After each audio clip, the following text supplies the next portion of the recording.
I'm on the second floor of Alumni Hall at Colgate University. The room has 3 small round tables that each have 2 chairs. And I'm there because I've been chosen, hand-picked by Ben Opapari as one of Colgate's 15 Writing Center consultants. It's early in the spring semester, and so nobody has papers yet, which means that the Writing Center consultants, including me, get to chat while we work. And tonight, I'm talking with Lauren. Lauren is a senior, and we're talking about the question that everybody asks college seniors in the spring semester. What are you doing after you graduate? And yes, I have fallen prey to asking Lauren this question. She tells me that she's going to go to grad school. She doesn't sound super excited about it, and so I respond, cool. And then I find myself wondering, asking, what would it be like for me to be really excited about what I do after graduation?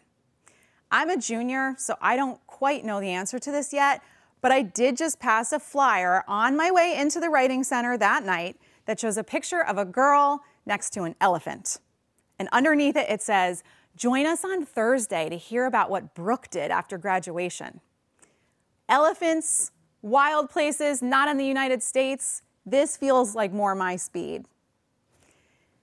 But that idea scares me a little bit, right? And the inner voice in my mind starts saying things like, yeah, Brooke did that, but that's probably not going to happen for you. As I'm thinking these thoughts, I hear a sound behind me. It's a computer chair that is twirling around, and I turn to see Devin, who's the 3rd Writing Center consultant there that night. Devin is slowly moving towards me on this wheeling computer chair. She's tall, she has long, straight brown hair and dark eyes. And when she looks at you, she really looks at you. And as Devin is weird Barbieing her way to me in that moment, she is really looking at me. It's like she's been overhearing my thoughts. She tilts her head to the side, furrows her brow quizzically, and says, someone out there is going to do all those things that you're dreaming of. Somebody, even if it's just one person, is going to go do it. Who says it shouldn't be you? Whew. She spins back around and goes back to whatever she has been doing. And I'm like, what just happened? Devin has just dropped the mic, and as I sit there speechless, I feel these words start to seep into my skin, and they travel right to my heart. Who says it shouldn't be you? Who says it shouldn't be you? These ethereal words find a permanent home in my body. It's 9 months later, and now I'm on the 30th floor of One Penn Plaza in New York City. It's the final day of my consulting internship. I'm about to meet with my manager, Eric. Eric with a K is tall, he has curly dark hair and a really kind face, and he and I have clicked over the summer. He's shown me what it's like to have a manager who actually cares about you. He's got daughters who are 4 years apart, just like me and my sister. He loves Italy, and we both went to school in upstate New York. I've even had dinner with his family this summer. And as I walk into Eric's office, I think I know how this is going to go. This is the moment that college interns are waiting for when you get your job offer, potentially for the next year. So I walk into Eric's office, and he's there waiting for me with a piece of paper and a smile. And I'm like, yes, I have nailed this. And he extends the piece of paper to me as he says, Taylor, there is nothing that we would like more than to give you a spot, offer you a spot on our team after you graduate. And I take the paper from him, and I'm like, I did it. And then he continues. But if I'm really being honest with you, there's a part of me that hopes that you don't take it. Again, I'm like, what is happening right now? This is not what I was expecting in this moment. Eric has just nudged open a door that I thought I wedged shut. If I'm honest in this moment, deep down, I don't want that New York City consulting cubicle. At this point, there's a glimmer of an idea, and it involves teaching and Tanzania and traveling. This feels like a spark inside of me. But this idea, this spark, also makes me really nervous.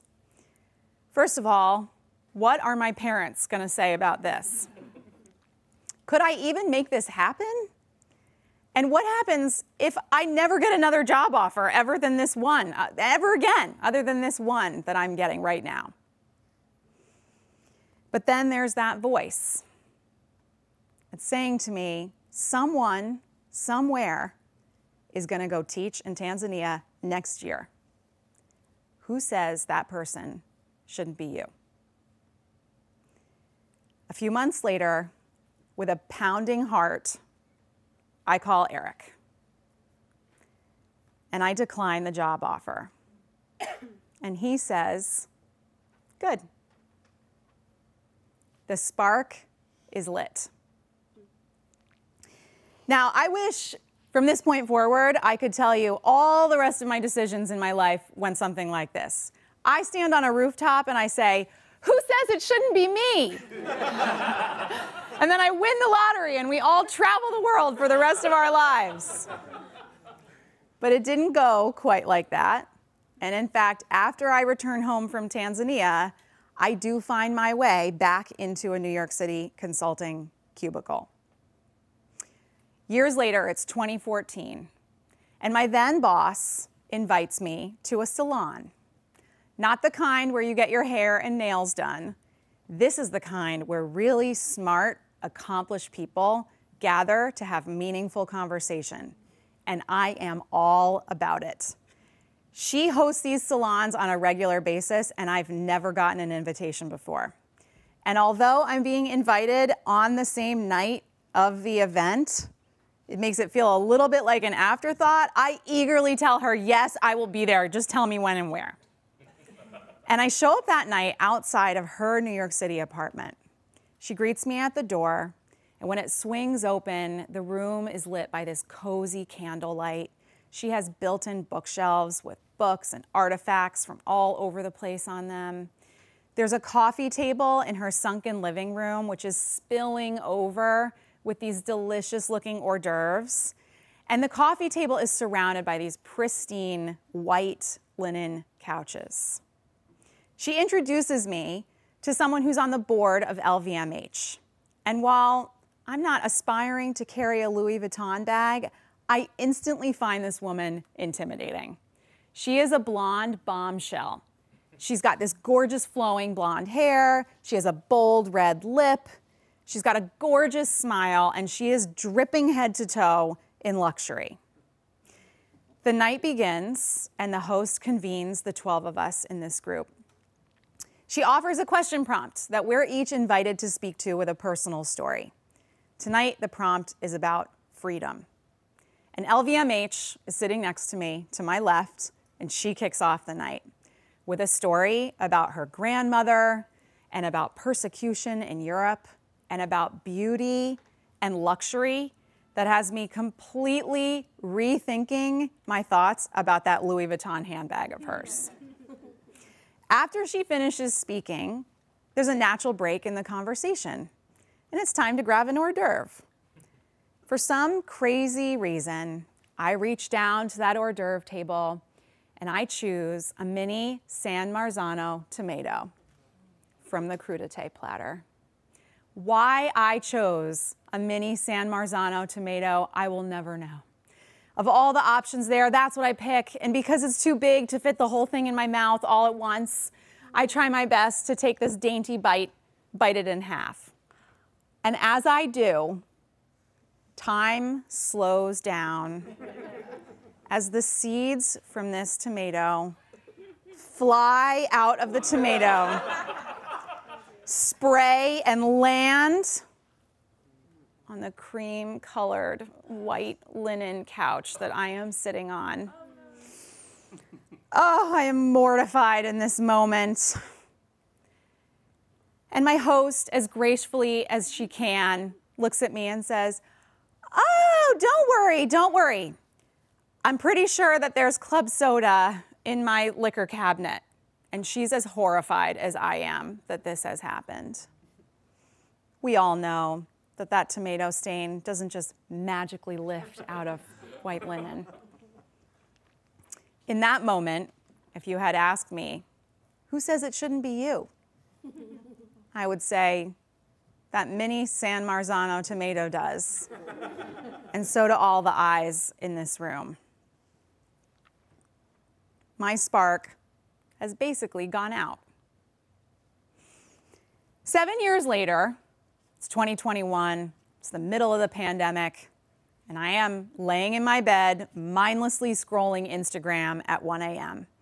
when I stumble across Mama Gina. Mama Gina is curly, like me, and she's also in her mid-60s. She oozes confidence. This woman is the embodiment of joy and pleasure and freedom, and she practically jumps through my telephone to kiss me and say, "Who the fuck says it shouldn't be you?" I instantly love this woman. And although I don't normally do this, I sign up for her 8-week class on the spot. At the first class, I enter the Zoom room of Virtual Pleasure Boot Camp, and I find out that I will now be called a sister goddess. And there are 300 women of all shades from dozens of countries dancing in front of their Zoom cameras as Mama Gina, who is in lingerie, is boldly leading this tribe. I am in the corner of my bedroom wearing my pajamas as my 3- and 5-year-old daughters play on just the other side of the door, awkwardly shaking my hips to whatever song she is playing, desperately trying to feel even an ounce of what Mama Gina is feeling right now. I am a deer in headlights on this first call. But by the 4th call, I start bravely showing up alongside these 300 other women. We are sharing and witnessing truth together. Mama Gina is an expert facilitator. She somehow creates space for all 300 of us to feel like we are in community while we each feel individually seen. She even uses her intuition, her instinct, to figure out who might need to be called on that day. And she scrolls through all 300 faces to pick somebody who she thinks needs to be heard. Secretly, I start hoping that Mama Gina maybe would call on me. And then, in the 5th class, she does. She is scrolling through all those faces, and I get this feeling she is gonna call on me. And then she does. She calls on me. And as I move my finger towards the unmute button on Zoom, I think to myself, I am not afraid of public speaking, and I literally don't know if a single word will come out of my mouth in this moment. I unmute, and miraculously, the words do come. I speak my truth. And then dozens of women in this Zoom chat say, "I feel you." I did not realize this at the time, but in that moment, my spark is bursting into a flame. This is what I am also meant to do. Create spaces where people feel seen and validated and connected.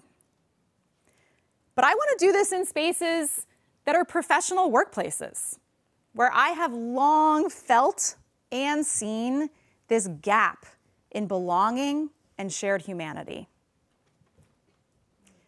My name is Taylor Buonocore Guthrie, and I am a facilitator.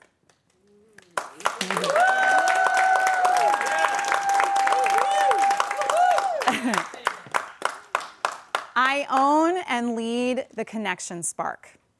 A connection spark happens when there's this moment of insight or shared humanity between two people who are having a meaningful conversation. And over the last 3 years, I've facilitated for more than 300 professional teams, all around the world, from industries, from healthcare to hospitality, from media to tech. And what I now know is that there are 5 things that help create the connection spark. S. We have to show up. And showing up isn't just about being there in person. It's about being a little brave. P. P is about paying attention, not just to what's being said, but also what's not being said, so that we can A, ask better questions. Questions that are rooted in curiosity and a genuine care about the person that we're asking. R is for reveal the real you. You gotta do you. And K, keep showing up. If we can pay attention, ask better questions, and reveal the real us, it's much more likely that those connection sparks are gonna happen. Now, some of you out there might be feeling like you have a little whisper of a dream, something that you really want to go do. Some of you have that whisper, and others of you might be hearing a roar. You might be sitting with the question, am I enough? You might be sitting with the question, do I really deserve this? Or could I actually make that happen? And so I want to pose a better question. Who says it shouldn't be you?